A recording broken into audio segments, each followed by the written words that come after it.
hi guys আপোনালোকৰ খবৰ কেনেকৈ নিশ্চয় ভাল মোৰো খবৰ একদম থেটাৰ হৈ আছে এটা থেটাৰ চাব হৈছে আমাৰ ইয়াত ৰেডেক্ষ থেটাৰ চলি আছে আৰু আজি নাটক আছে ৰণাংগনৰ উপহি আৰম্ভ হ'ল নাটক আৰু আপোনালোকে চাওক আৰু ময়ো চাম বলকচোন ভিডিঅ'টো আৰম্ভ কৰোঁ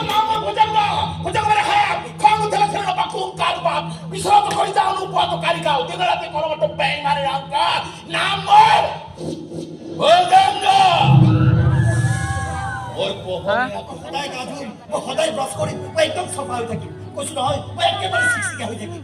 তুই যেনেকে বিচাৰ মই একেবাৰে তেনেকুৱা হৈ থাকিম ৰূপা কথা কি বস্তু মই জানো দে চেহেৰাটো জংঘলা হ'লেও